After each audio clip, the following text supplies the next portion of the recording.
Ok, buenos días a todos. Con mucho gusto les saludo. Les doy la bienvenida nuevamente a esta segunda sesión del seminario Auspiciar el autoritarismo como las ideas intelectuales e instituciones que alimentan la opresión.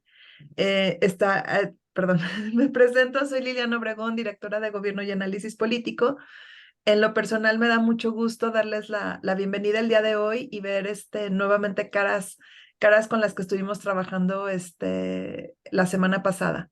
En esta segunda sesión, que promete ser muy interesante, estaremos dando respuesta a por qué asistimos a resurgir de ideologías iliberales dentro de la política latinoamericana.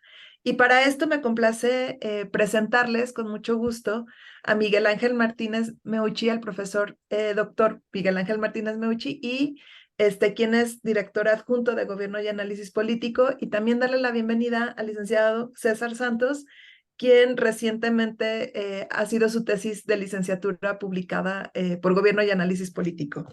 Aquí, como breve anuncio, la tenemos disponible para su descarga gratuita en la página de GAPAC. Me parece que por ahí ya aparece el enlace en el chat. Y bueno, pues sin más, damos inicio a esta sesión.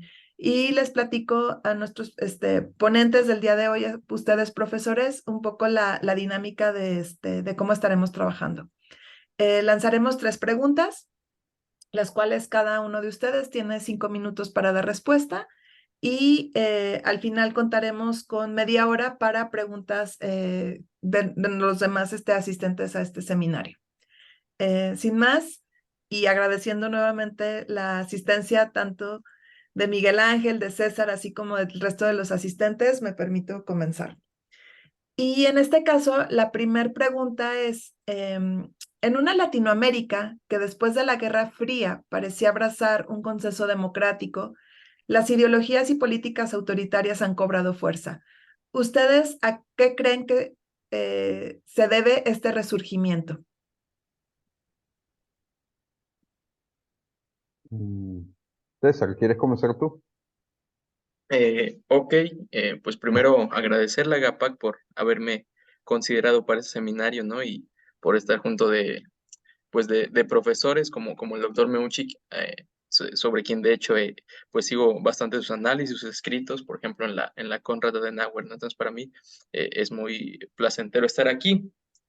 Sobre la pregunta, bueno, yo creo que tiene que ver un poco también con, digamos, los ciclos electorales básicamente que han existido en América Latina después de la Guerra Fría y concretamente con la entrada del nuevo siglo, ¿no? Que responden en principio a lo que pues conocemos todos como la marea rosa, en donde en palabras de Petkov, ¿no? Existió una suerte de dos izquierdas, una más bien moderna, por decirlo así, reformista, y por otro lado, pues una de un carácter más bien nacionalista, nacional populista. Yo creo que esta coyuntura responde a una dinámica que a pesar de abandonar la Guerra Fría en el tiempo, siguió con ideas relativas a ella básicamente relacionadas pues con las narrativas y los proyectos contrahegemónicos que se oponían a la entrada de la agenda neoliberal en nuestra región, ¿no? Creo que en ese sentido eh, ese es uno de los principales factores que la agenda neoliberal encontró detractores en América Latina, y esos detractores a su vez concibieron al neoliberalismo como una suerte de imposición hegemónica de los Estados Unidos, ¿no? Bueno, en este sentido, pues las corrientes de izquierda más extremas, nacional populistas, pues digamos, coincidieron en que no solo el neoliberalismo era una imposición de la política exterior estadounidense, sino también otros elementos de la misma, como la propia democracia liberal, ¿no? La democracia representativa. Y pues en este sentido comenzaron a enarbolar una serie de proyectos que también, digamos, se contrapusieran a la noción de democracia liberal, abogando por una democracia así llamada por ellos popular, democracia directa, democracia plebiscitaria o asambleísta, ¿no? En donde se privilegian ciertos mecanismos de participación directa de los ciudadanos frente a, digamos, las instituciones básicas de la democracia liberal. En este sentido, bueno, la izquierda hegemónica en América Latina, con esta raigambre nacional populista, pues adopta ciertas prácticas, ciertas medidas, proyectos, discursos que pues precisamente tienen que ver con el abandono de la democracia liberal al verla como un rezago de la hegemonía estadounidense, ¿no?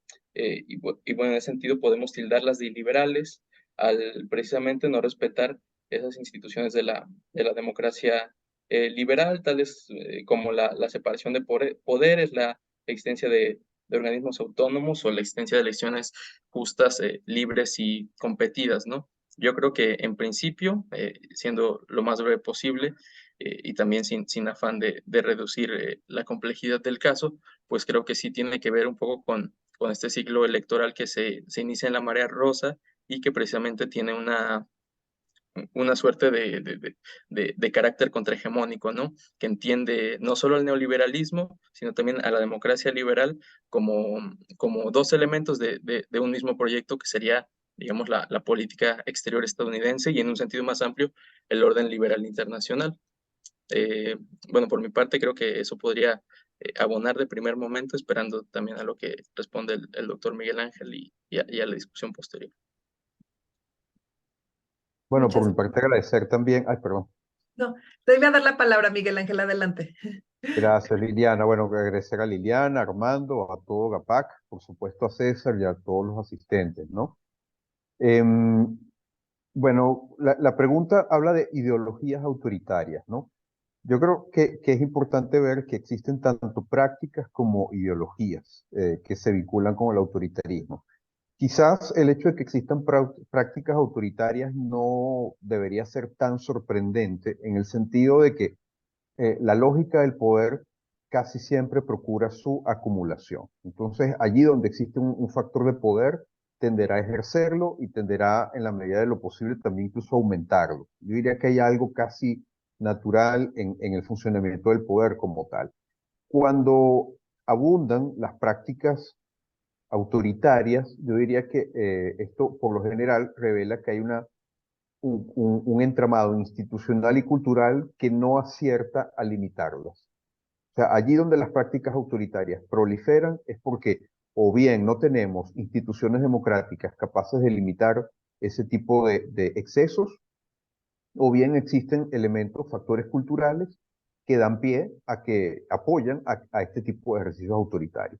Ahora, con respecto a las ideologías en particular, esto sí es más delicado desde mi punto de vista, porque cuando hablamos de una ideología autoritaria, estamos hablando de un sistema de ideas y de creencias. En este caso, estaríamos hablando sobre todo de ideas políticas que soportan, alimentan la noción de que el poder tiene que ser ejercido de forma autoritaria, de alguna manera.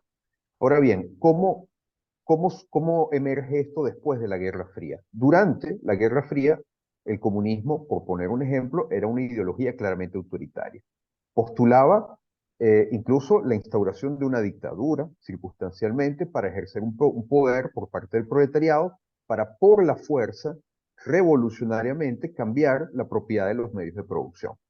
Ahora bien, con la caída de la Guerra Fría, o sea, de la Unión Soviética y el fin de la Guerra Fría, el comunismo pierde tracción como una ideología popular y se produce al calor de la tercera ola democratizadora, una democratización de muchos países en Occidente, concretamente de América Latina, el este de Europa, la península ibérica, etc.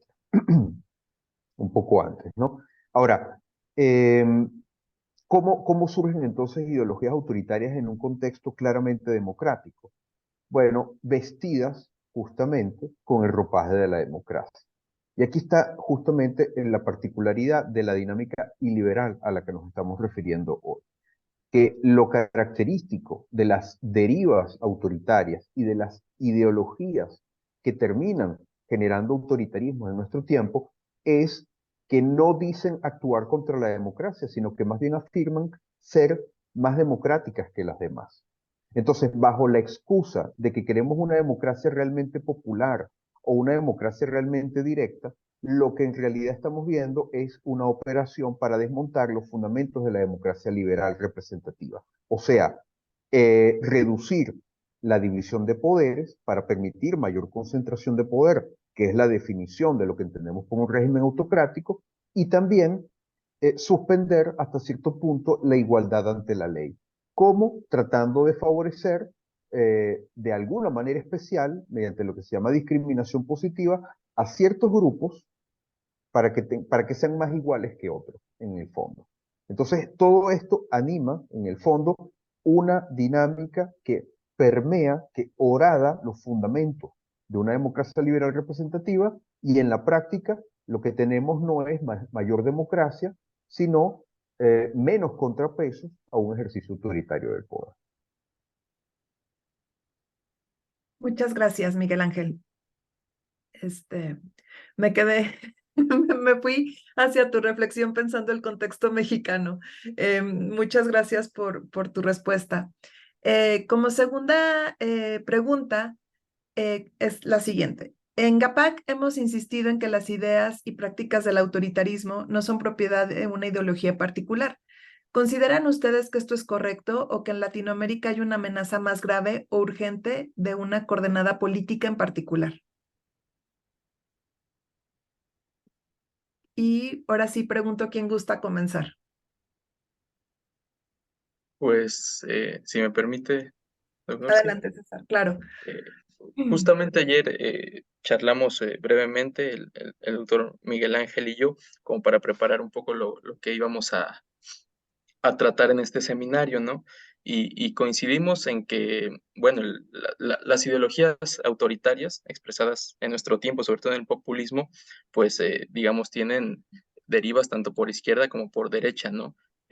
Las prácticas iliberales, como ya mencionamos, que refieren básicamente al debilitamiento del Estado de Derecho y a las instituciones liberales, pues no son propiedad ni monopolio de la derecha o de la izquierda, ¿no? Más aún después de lo que ya veníamos hablando, del fin de la Guerra Fría, en donde parecía que había una pugna constante, ¿no? Tanto en los proyectos autoritarios comunistas como digamos, las iniciativas de la derecha más dura, militarista, ¿no? En nuestro tiempo, pues creo que es claro, y no se expresa solamente en América Latina, también en el resto del mundo, de que, bueno, pues las prácticas autoritarias corresponden tanto a líderes de izquierda como de derecha. Podemos dar ejemplos, ¿no? En Europa, no sé, afloran populismos de derecha conservadora como el de Orbán, que ha domesticado el poder legislativo y judicial. Pero bueno, en nuestro contexto creo que sí es claro que si bien se han dado las dos caras de la moneda, ¿no? Recientemente con Bolsonaro, que bueno, ya se fue. Hoy por hoy afloran, digamos, las expresiones autoritarias de izquierda, ¿no? Pues a nuestro parecer son incluso más peligrosas porque se hayan consolidadas no solo como, digamos, populismos emergentes, sino como proyectos autocráticos ya consolidados en los casos de Venezuela, Cuba y Nicaragua, ¿no? De nuevo, no podemos negar que hay algunas expresiones de derecha al respecto. Por ejemplo, está Bukele, que difícilmente se puede identificar con uno u otro espectro pues del mapa político, ¿no? Pero quizá por algunas prácticas se puede identificar eminentemente con la derecha, pero pues desde luego en este momento en América Latina aflora el autoritarismo de izquierda, no solo en las democracias, perdón, en las autocracias que acabo de mencionar, sino digamos, en populismos, en líderes que a partir de 2018-2019 han venido ganando elecciones, ¿no? El caso nacional de México con Andrés Manuel López Obrador, algunas expresiones de Gustavo Petro también en Colombia, por mencionar tan solo algunos, Xiomara Castro en la misma Honduras, que pues digamos se hayan caracterizado, entre otras cosas, por propugnar un estilo de gobernar y dirigir el país más bien movimentista, orientado a despreciar la institucionalidad en mayor o menor medida y desde luego en oponerse tajantemente, igual en mayor o menor medida, con expresiones más claras en ciertos líderes como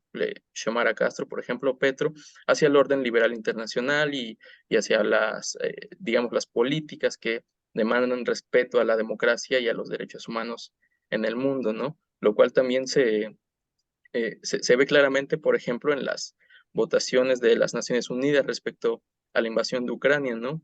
Quienes se abstienen de votar, perdón, o niegan tajantemente la condena a Rusia, por ejemplo, pues son más bien líderes de izquierda, ¿no? Luis Arce en Bolivia, Maduro, Ortega y Díaz-Canel, Argentina y México también son los países que suelen abstenerse. Entonces, en ese sentido, creo que si bien el autoritarismo como ideología no es propiedad ni de la derecha ni de la izquierda, para nuestro caso, en este momento, el caso latinoamericano, resaltan desde luego las prácticas iliberales de la izquierda regional. Miguel Bueno, muchas gracias.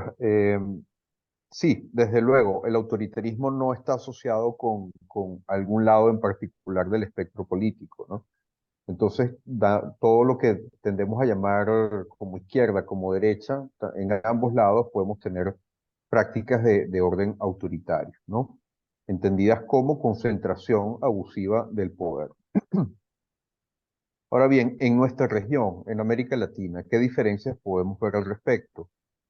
En este momento hay tres dictaduras claramente, digamos, catalogadas como tales, que son Cuba, Nicaragua y Venezuela, y las tres vienen, digamos, se han hecho autoritarias desde la vía de la izquierda. Tenemos un caso que pudiera ya estarse acercando de alguna manera a un autoritarismo de derecha importante, que es el de El Salvador con Bukele, ¿no?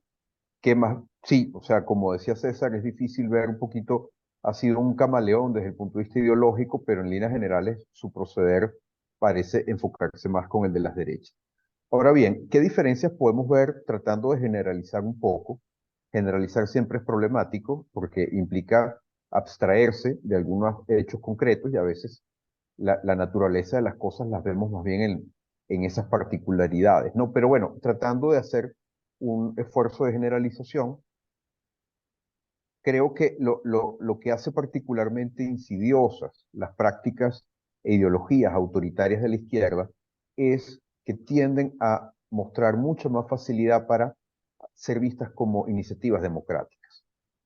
Siempre hay un discurso que es mucho más conectado con la idea de la defensa de los intereses populares, siempre se habla de la defensa de los más desvalidos, y además lo que estamos viendo, y por esas razones encuentran menos resistencia, ¿no? Yo creo que se tarda mucho más en responder ante las derivas autocráticas que vienen por el lado de la izquierda que contra aquellas que vienen del lado de la derecha. Pero es que además, lo que hemos visto también en la región es que está proliferando una especie de portafolio de prácticas políticas por parte de las izquierdas autoritarias, por las cuales logran justamente levantar las divisiones al poder. Esto lo vemos a través, por ejemplo, de procedimientos constituyentes, que a primera vista suenan espectaculares, suenan muy bien, parecen como una renovación del orden jurídico, etcétera, pero que en la práctica, ¿qué suelen hacer? Restan contrapesos al poder, sobre todo al poder del Ejecutivo. Luego, también muchas veces violan la idea de la igualdad ante la ley, creando espacios específicos de grupos con derechos específicos que en la práctica implica sustraerse a la ley en diversas oportunidades, ¿no? Y esto genera, por supuesto, un panorama que abre las puertas al abuso y a la concentración de poder. En el caso de las derechas, lo que podemos ver con mayor frecuencia es que la proyección hacia el autoritarismo tiene que ver también con dinámicas populistas, como sucede de hecho en la izquierda, pero generalmente, digamos, no existe esa especie de metodología tan clara con un proceso que va hacia una toma del poder, etcétera, sino que lo que vemos es que usualmente, basándose en la idea de que hay problemas de inseguridad, generalmente las dinámicas autoritarias en América Latina tienen que ver con el problema de la inseguridad ciudadana. Recordemos que es uno de los continentes, en general, el continente que tiene mayor número de homicidios dolosos en todo el planeta, y ahí siempre hay países punteros como Honduras, como El Salvador. El Salvador ha reducido justamente, México, Venezuela, Colombia. Entonces, esto es una excusa eh, tremenda para que algún gobernante que busque decir que quiere poner orden, incluso por la fuerza, encuentre un apoyo popular importante. Entonces, de esa línea populista es que solemos ver que emergen los autócratas de derecha en nuestra región.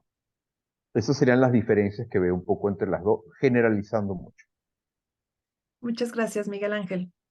Y ahora la última pregunta. Ante el panorama que han descrito en las dos preguntas anteriores, ¿cuáles creen ustedes que deben ser las acciones que podamos impulsar desde la sociedad civil, la academia y la opinión pública para contrarrestar ese resurgimiento autoritario?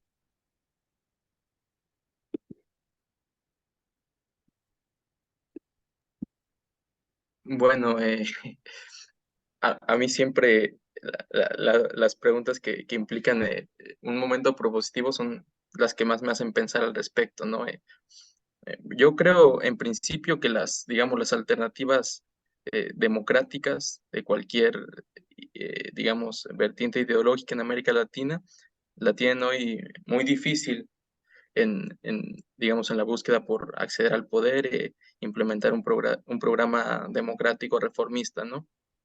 Me ciño un poco al caso de México ahora mismo, por ejemplo, en donde, pues digamos, la oposición coaligada en un frente amplio democrático, pues se halla digamos, en un problema tajante de desigualdad de acceso a los recursos para campañas electorales, eh, muy poco espacio en el debate y en el debate público en general, recibiendo ataques a diario por parte del partido oficialista, que por otro lado, pues tiene acceso tanto a recursos económicos como mediáticos pues, para promover a sus propios candidatos, ¿no?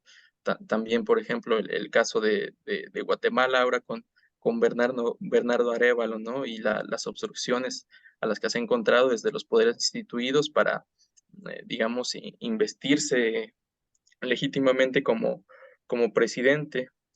Creo que ahí, pues esta clase de opciones digamos, enfrentan al poder despótico de ciertos líderes populistas y a un sistema, digamos, claramente autoritario, pues encuentran muchas dificultades que desde luego pueden ser sorteadas con apoyo de la sociedad civil, ¿no? Creo que hemos visto también en los últimos años, en el último año, no yéndonos tan lejos, que las movilizaciones sociales y la sociedad civil organizada ha logrado avances democráticos o al menos detener retrocesos democráticos, ¿no? A través de la manifestación libre. Lo tenemos igualmente el caso aquí en México con la marcha a favor del Instituto Nacional Electoral, el organismo que organiza las elecciones aquí en México, ¿no? La sociedad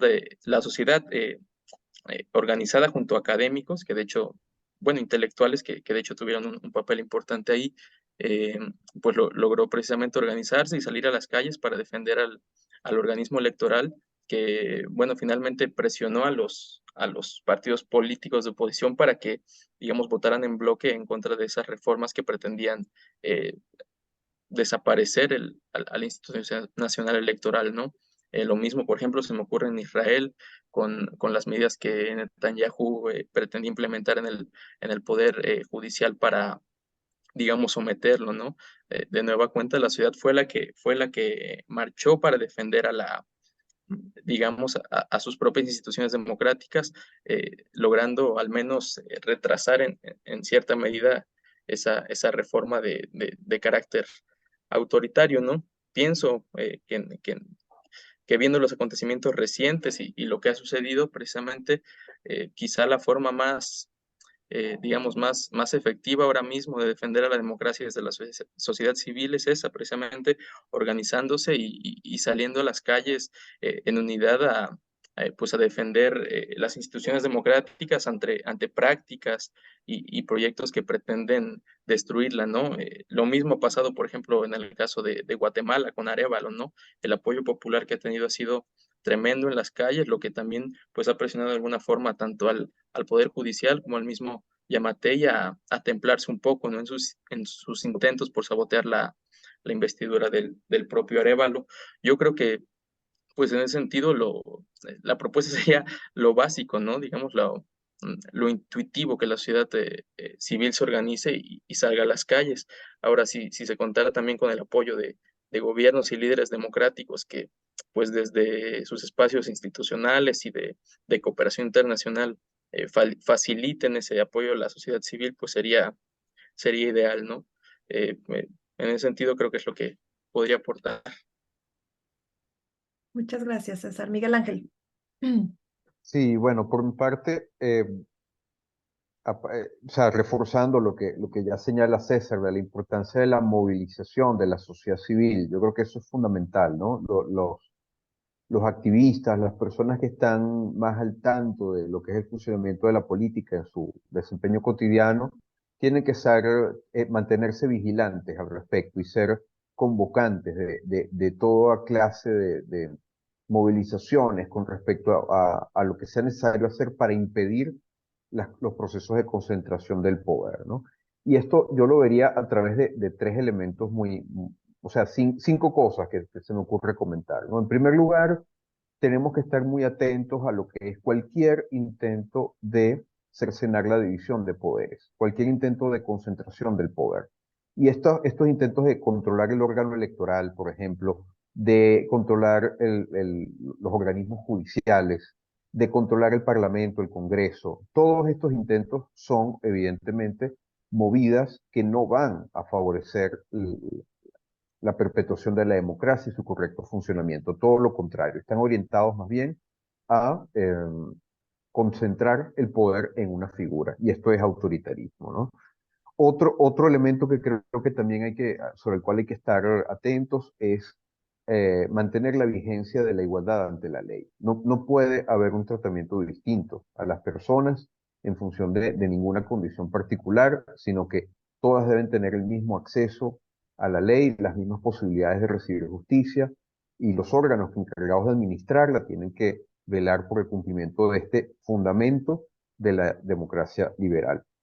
Creo que ya en el plano, digamos, de los medios de comunicación y las universidades, es muy importante trabajar para que no exista ni censura ni autocensura.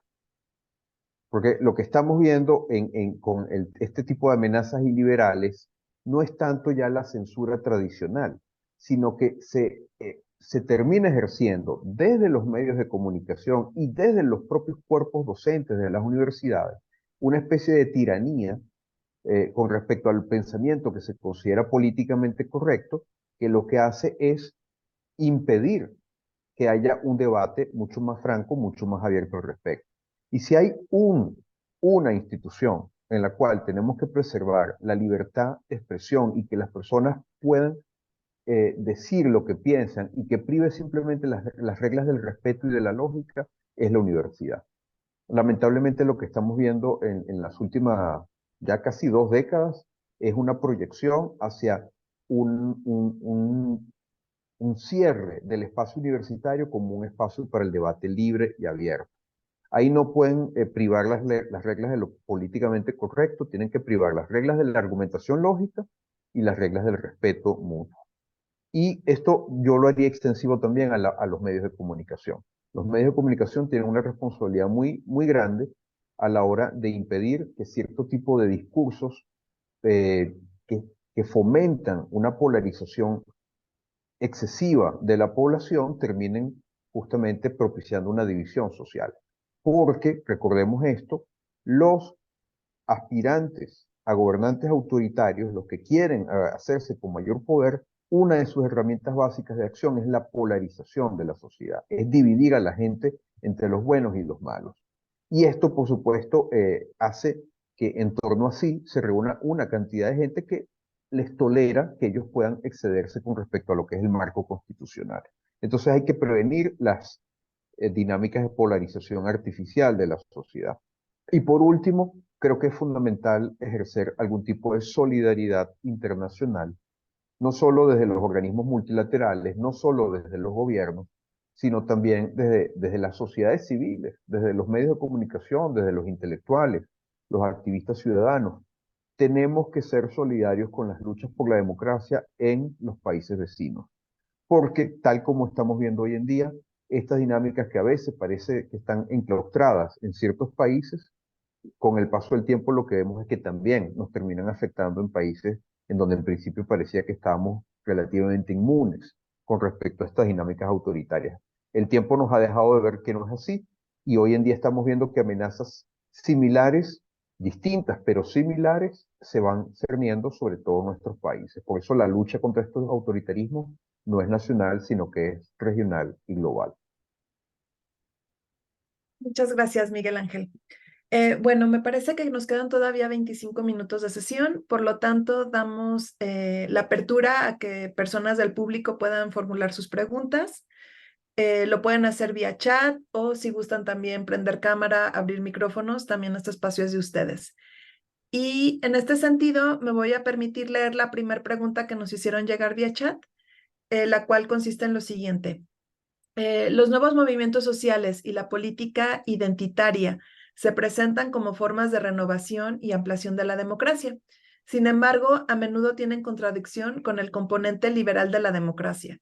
¿Creen ustedes que puede ser coherente decir que la política y movimientos identitarios pueden alimentar al autoritarismo?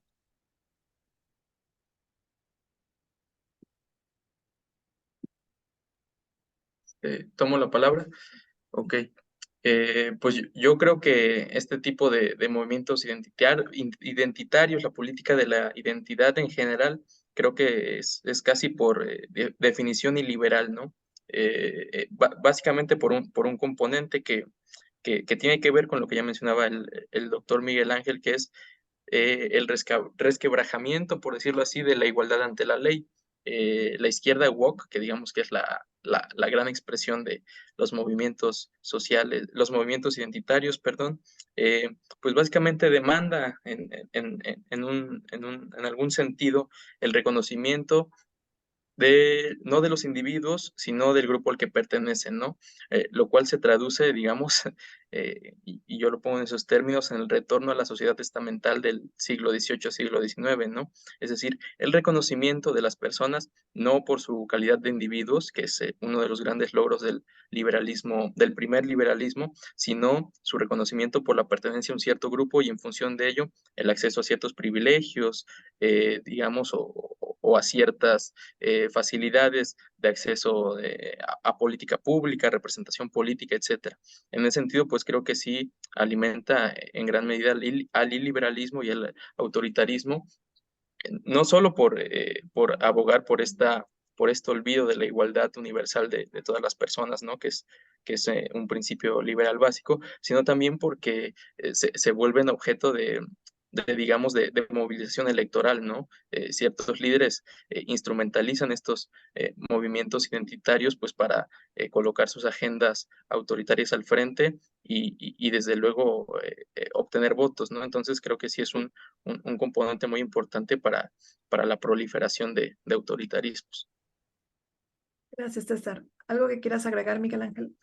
Sí, yo coincido con lo que señala César. Para mí, esto de, digamos, la promoción de diversas lógicas identitarias como algo que pueda reforzar la democracia, yo particularmente no lo veo así.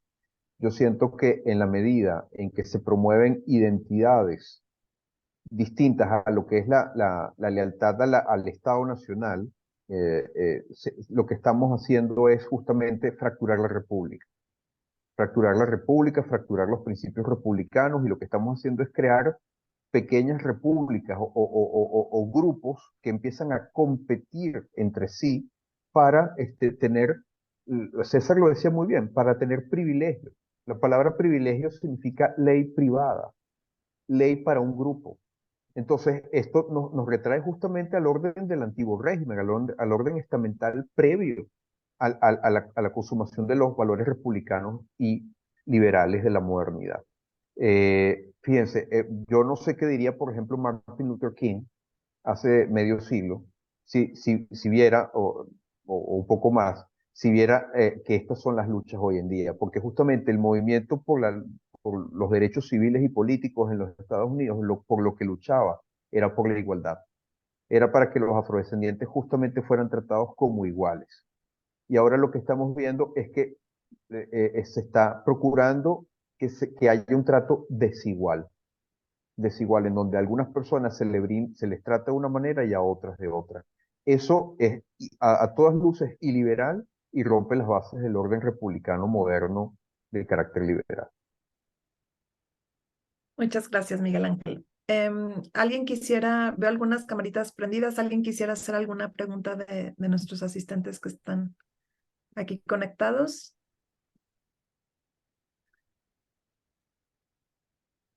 Yo veo preguntas en el chat. Sí, aquí hay un chat, voy a leerlas. Ok, breve anuncio parroquial. Nos recuerdan que se comparte el link de asistencia del día de hoy. Por favor, a los que están aquí presentes, que les interese la constancia, a favor de llenar ese link de asistencia. Y posteriormente leo la pregunta de Juan Palacios. ¿Cómo, ¿Cómo es que los foros de izquierda regional refuerzan al iliberalismo? Eh, Bueno, muy buena pregunta. Yo creo que los foros de la izquierda regional, eminentemente el Grupo de Puebla y el Foro de Sao Paulo, eh, tienen tendencias, desde luego, autoritarias y liberales, no solo por los miembros que los componen, que en general pues son los liderazgos más bien nacional populistas de izquierda de la región, ¿no? Presentes y pasados, sino también por la agenda misma de estos foros, que en gran medida tiene que ver, digamos, en una posición unificada respecto de algunas situaciones relativas a las dictaduras regionales, ¿no? Por un lado, digamos, la defensa de Cuba, Venezuela y Nicaragua eh, frente a lo que le suelen denominar ellos el embargo estadounidense, ¿no? O el bloqueo. Estos foros han servido en gran medida para, digamos, justificar la crisis humanitaria y económica estructural que viven estos tres países, no como producto, digamos, del cierre democrático de sus líderes, de las prácticas de corrupción y patrimonialismo, sino como producto de una fuerza externa que son las sanciones que Estados Unidos ha aplicado eh, en la última década, ¿no? Creo que estos foros han servido fundamentalmente para eso y desde luego también para callar acerca del récord de derechos humanos y ausencia de democracia en estos regímenes, ¿no? Tanto en el Foro de Sao Paulo como en el Grupo de Puebla, pues no ha habido nunca una denuncia en contra de pues de Maduro, de Díaz Canel, de Ortega, frente a los excesos que han cometido, ¿no? Eh, y de hecho se les intenta justificar en ese sentido. Recuerdo hace poco, cuando Ortega, digamos, expatrió a estos ciudadanos nicaragüenses, Lula, por ejemplo, abogó en la OEA porque se relajara la condena a estas prácticas, ¿no? Entonces, pues los foros de la izquierda regional, si nos referimos al Grupo de Puebla y al Foro de Sao Paulo, pues han servido para eso, ¿no? Por un lado, para defender a las dictaduras frente a las sanciones estadounidenses, haciéndolas ver como las culpables de las crisis que viven estos países, y por otro lado, para justificar de algún modo la ausencia de democracia y de respeto a los derechos humanos que existe en estas mismas naciones, ¿no? Igual ahora recuerdo a Evo Morales diciendo en una entrevista que en Venezuela, de hecho, hay más democracia que en otros países, ¿no? Que él visita a Venezuela y ve que hay más democracia, pero que los critican países que no son verdaderamente democráticos, y por eso hay esa diferencia, ¿no? Muchas gracias, César. Miguel Ángel, ¿algo que quieras agregar? Sí, yo aparte de compartir lo que ha señalado César, de cómo las organizaciones políticas que se reúnen en estos foros eh, ignoran, niegan la violación de derechos humanos sistemática en las dictaduras de la región que les son afines y de cómo condenan la presión que se ejerce sobre ellas por parte de gobiernos extranjeros, Aparte de eso, creo que también conviene señalar cómo hay un esfuerzo sistemático, sostenido en el tiempo, o sea, de carácter doctrinal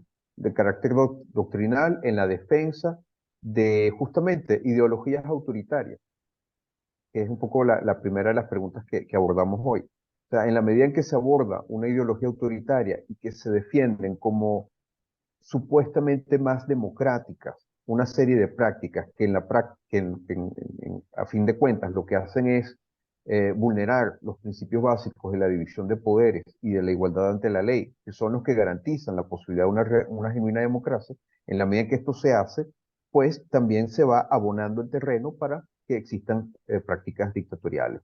Y no olvidemos también una cosa importante como estos foros regionales. Algunos de los principales participantes son partidos políticos y gobiernos conformados por personas que pertenecen a estos partidos, pero también participan organizaciones culturales, académicos, intelectuales, periodistas, cineastas, gente de la cultura. El Foro de Sao Paulo incorpora gente que está en todos estos ámbitos que contribuyen a que haya una divulgación en el ámbito de la cultura muy importante y que contribuyen a ir naturalizando justamente la idea de que es normal que existan regímenes como estos que violan los derechos sistemáticamente, los derechos humanos de forma sistemática. Muchas gracias, Miguel Ángel. ¿Me permito darle la palabra a Fabio? Fabio, adelante. Muchas gracias y felicito a los colegas. Espero que las charlas estén grabadas para luego poder consultarlas, porque me parece que el tiempo es valioso y lo que exponen es todavía más. Bueno, en los foros de Sao Paulo y de Puebla se explicita una agenda de temas prioritarios para estos grupos. Y como ambos bien decían, me parece que una de las dinámicas que se prestan es la movilización de las conciencias hacia estos regímenes de gobierno, ante todo, me parece muy autoritarios. Pero en estas agendas me parece también que hay una invención de enemigos, y el conocimiento, la educación, la ciencia, la tecnología, ahora se constituyen en los auténticos enemigos. Antes no eran estos los enemigos de estos foros, eran otros, ¿no?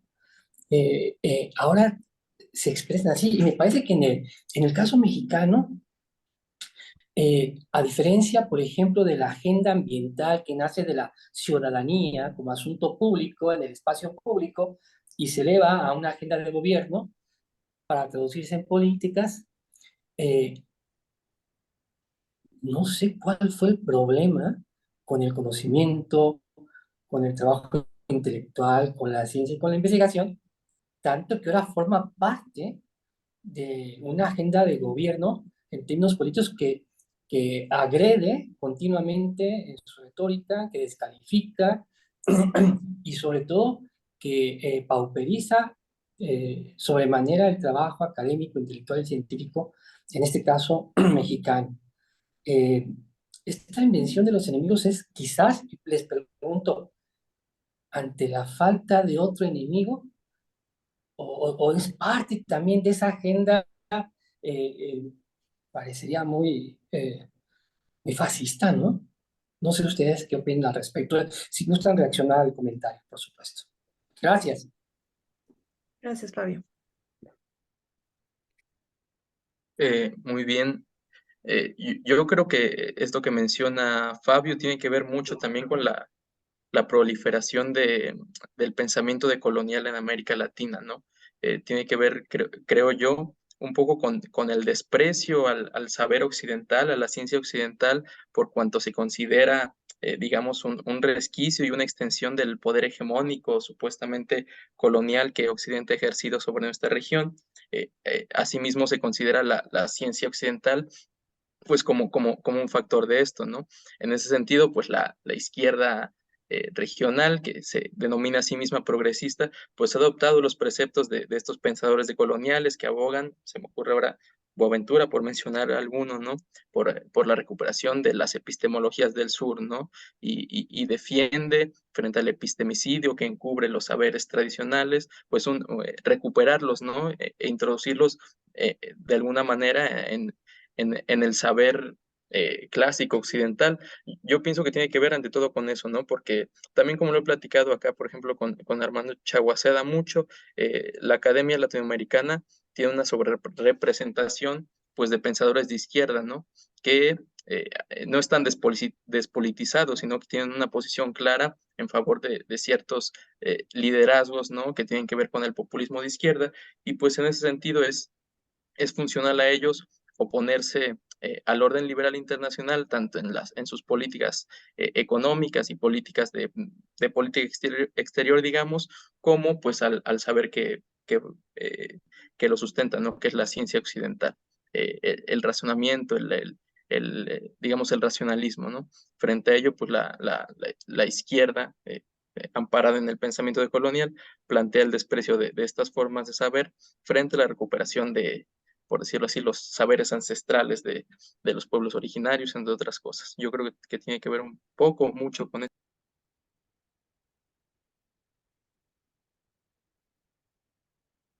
Sí, bueno, por mi parte, yo creo que César acierta, ¿no? Al mencionar como el meollo de todo esto.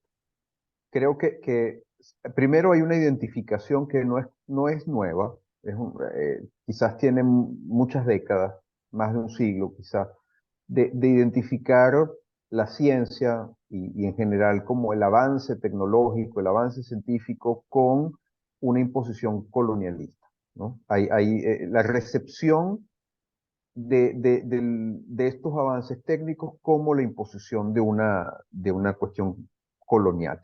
Y o sea, yo no digo que en ocasiones esto no pueda tener algún tipo de vaso comunicante, pero creo que generalizar o extender todo avance tecnológico como una expresión de colonialismo es claramente un abuso, un sesgo, y además un sesgo que es empleado de forma interesada para ejercer un poder autoritario, ¿no? Por otro lado, la misma idea de los estudios decoloniales, la connotación que está adquiriendo es francamente preocupante. Porque una cosa es el estudio de lo que fueron las dinámicas coloniales en el pasado, y estamos hablando del pasado, y podemos incluso estudiar cómo eso ha podido tener repercusiones en el futuro. Pero una cosa es eso, y otra cosa es generar toda una estructura valorativa, moral, con la cual lo que se quiere justamente es justificar la desigualdad de hecho y de derecho en la práctica. O sea, es como supuestamente para compensar una desigualdad pasada, yo estoy justificando la comisión de una desigualdad presente. Entonces, esto justamente es una forma de fracturar los pesos y contrapesos que caracterizan a una democracia liberal hoy en día. Entonces, si esto se le da a carta de naturaleza, si nosotros asumimos, y esto es lo que está haciendo la academia en nuestro tiempo con este tipo de posiciones, asumir que las desigualdades del pasado, perpetuadas de alguna manera en el presente, dan pie para ejercer una desigualdad distinta, de signo contrario, hoy en día, lo que estamos es tratando de reinstaurar el antiguo régimen con todo su sistema de privilegios, pero en una dirección opuesta. Y esto, por supuesto, es iliberal y por supuesto no se condice con una democracia de nuestro tiempo, moderna. Muchas gracias, Miguel Ángel. Adelante, Armando. Sin ánimo de decir que está bien o mal, pero en ánimo de discutir y debatir, que es lo que se trata aquí, ¿no? Solo diría un matiz. Yo creo que nosotros tenemos una visión muy normativa del intelectual y del académico, ¿no? Que por un lado es bueno tenerla, es decir, nosotros tenemos una visión de Dreyfus, del efecto Dreyfus, donde el intelectual es siempre como ese justiciero, ¿no? Que se pone en función de los grandes temas de justicia, de los grandes grupos sociales sin voz, etcétera, etcétera. Claro, eso ha sido una construcción en Occidente, ahí, bueno, mucha historia, Camus, etcétera, etcétera. El problema es que yo creo que sin abandonar esa visión, es decir, sin yo decir qué bueno que existe un César, qué bueno que existe un Miguel Ángel, etcétera, hay una visión analítica, yo diría incluso más empírica, más histórica, que lo que nos recuerda es que siempre ha habido intelectuales en los dos bandos.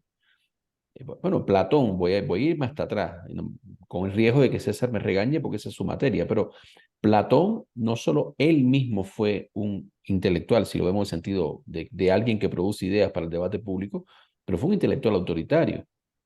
Y con él una larguísima tradición de intelectuales autoritarios que gente como Isaías Berlin o Karl Popper estudiaron muy bien. Entonces, el tema es que cuando decimos en México, por ejemplo, que es un debate muy mexicano, o en momentos de la historia de Occidente, es que no entendemos por qué nos atacan. No, no, es que habría que entender por qué incluso nos canibaleamos. Y nos canibaleamos porque hay una parte de los intelectuales, a ver, o acaso, y por acá está mi amigo Leduán escuchando, o acaso no han sido los intelectuales buena parte de los promotores del arribo al poder de este gobierno, o una parte de los intelectuales.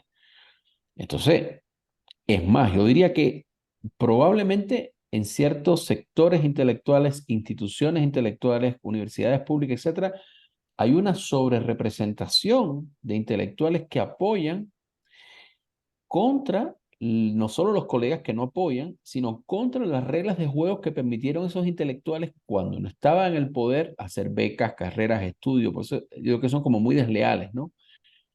Pero ojo, esto es un fenómeno y con esto termino, no solo histórico, sino sociológico. O sea, Pipa Norris ha hecho unos estudios recientes en la Academia Occidental, en la Academia Norteamericana Europea, que demuestra que hay una, o sea, que sencillamente incluso un republicano, no un trompista, que es otra cosa y que en sí mismo también es antiintelectual, pero un republicano, un conservador decente, prácticamente es una especie en extinción y como decía Miguel Ángel, asediada en la Academia Norteamericana. Sí, que tienes que pertenecer a alguna de las tribus de la izquierda porque si no, no tienes espacio. Entonces, bueno, yo lo dejaría por ahí para no seguir hablando, ¿no? Gracias, Armando. Adelante, Leduán. Hola querida. Bien, yo tengo justamente una pregunta en ese sentido y lo ponía en el chat para, digamos, como para ampliar un poquito esto. La cuestión que yo traigo es digamos, este tipo de ideas de intelectuales que limpian un poco el camino para la llegada de estos autoritarismos. La hipótesis que yo tengo, y va por aquí, es que este grupo de intelectuales o de personas que son cercanas o afines a ciertos movimientos van limpiando un poquito el camino para la llegada o la implementación de estos autoritarismos. Esa es una primera hipótesis. Es decir, que son previos a estos gobiernos que instauran el autoritarismo. Ponía el caso de El Salvador, pero estoy pensando, y mucho, estoy pensando en México. Es decir, cómo hubo este trabajo previo, esta vanguardia de ir limpiando el camino de lo que estos gobiernos llegan a implementar. Cosa que una vez que llegan al poder o que toman al poder, en gran medida favorecidos por estas ideas, pues les es muy fácil desmantelar todo el sistema de instituciones democráticas que existen y también romper con la división de poderes. No sé, esa es una primera idea que pongo a debate. No es la verdad absoluta, pero pongo a debate.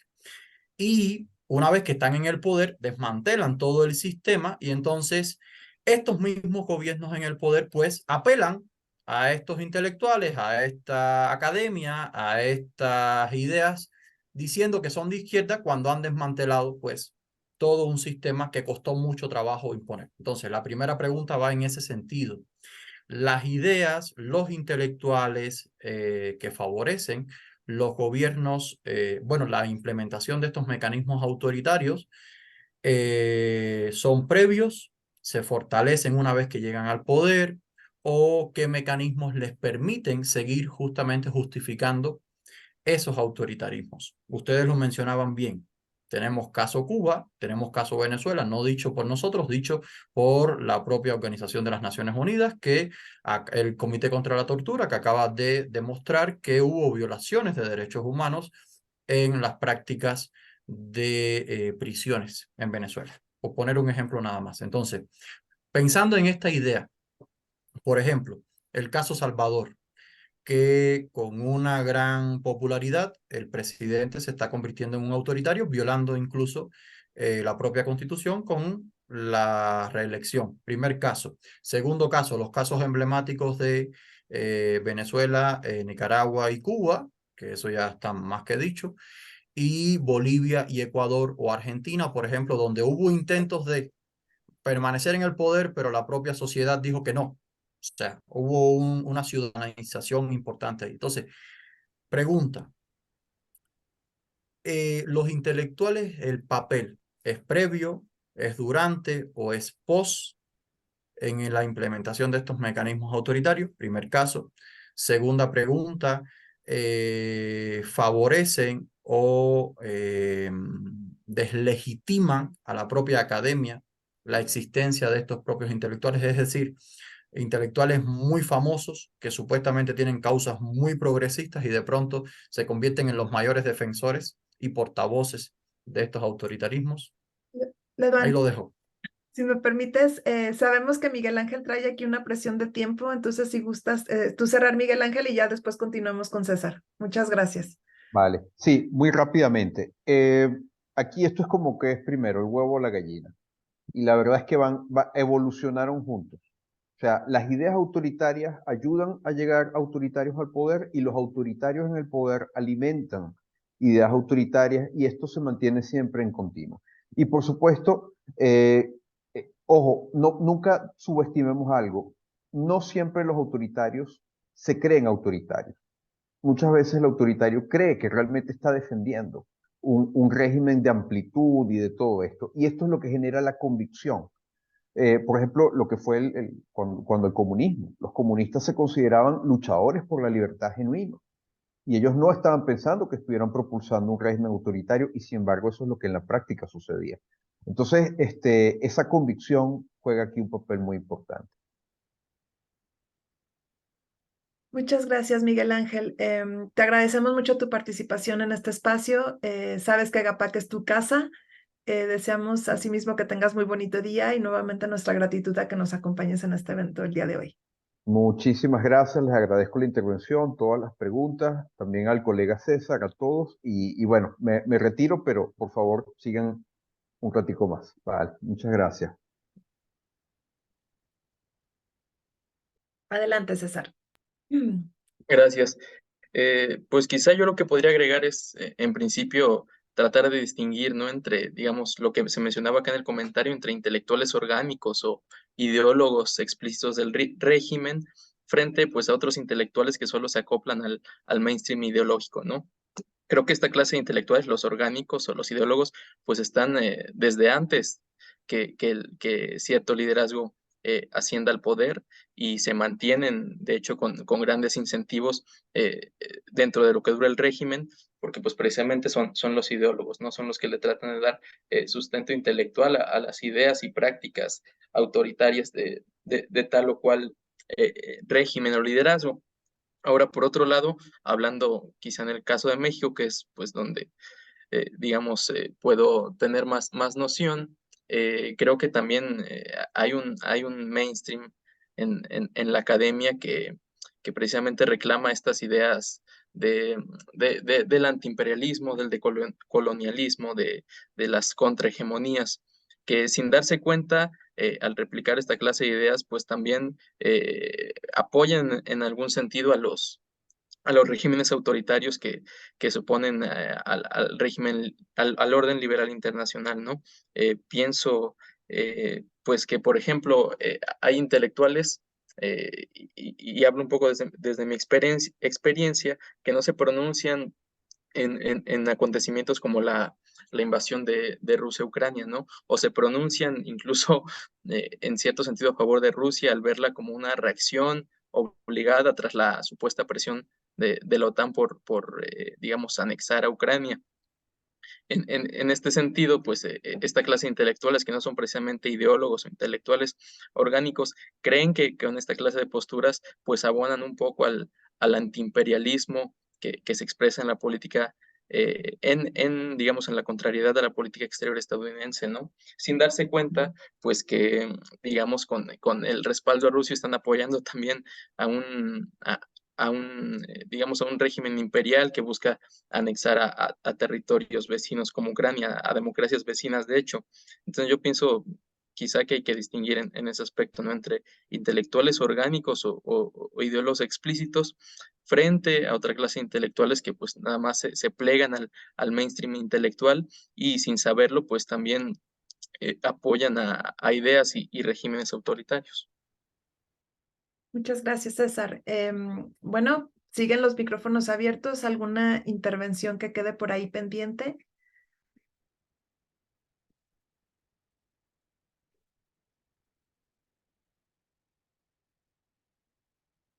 Solo Ok. si nos comparten la liga del video. Claro que sí, con mucho gusto, Fabio. Y bueno, me voy, aunque ya lo platicamos en algún sentido, voy a dar la tarea de leer la última pregunta. Y bueno, ¿cómo, esto es en concreto, acciones me parece que serían particular incluso nosotros como ciudadanos a poder implementar? ¿Cómo puede detenerse el avance de los regímenes autocráticos en Latinoamérica?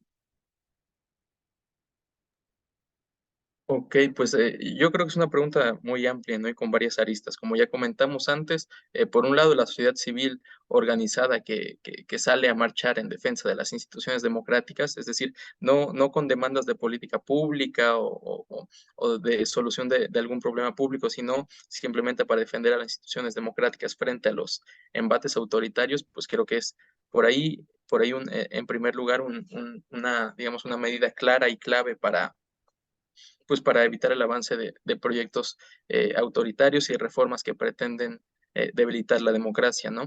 En otro sentido, desde la política, digamos, desde los partidos políticos, creo que hay evidencia reciente, ¿no? De que pues las grandes coaliciones que agrupan a básicamente todos los partidos de oposición en la defensa de la democracia frente a su contraparte autoritaria suelen ser exitosas, ¿no? Siempre y cuando la oposición vaya unida, ¿no?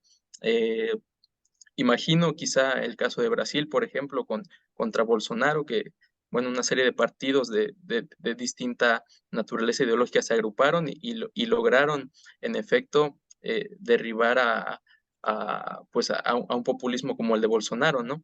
Ya lo que pasó después, pues es tema a debatir, pero creo que desde los partidos políticos y desde las instituciones políticas es importante esto, ¿no?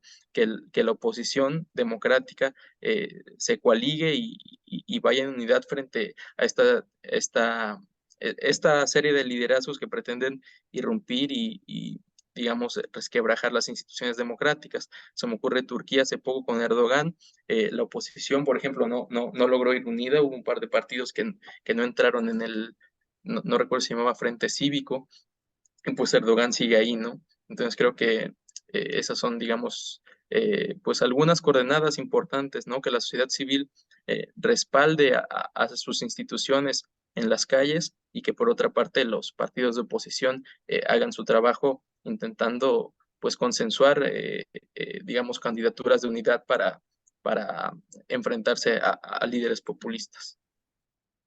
Muchas gracias, César. Bueno, me parece que ya hemos agotado todas las preguntas por la sesión de hoy. Nuevamente, me complace mucho haber estado compartiendo con ustedes este pedazo de mañana. Les envío un cordial y atento saludo a cada uno y cada una de ustedes y espero tengan un excelente día. Sin más, nos vemos en la siguiente sesión, agradeciendo profundamente que nos acompañara César. Muchas gracias y bueno, estoy segura que eres un joven muy talentoso y que sabremos mucho más de ti durante de las investigaciones que actualmente estás realizando y en un futuro. Me despido deseándoles nuevamente excelente día y bueno, pues eso, que tengan todos un excelente día. Gracias. Gracias. Hasta luego. Gracias a todos.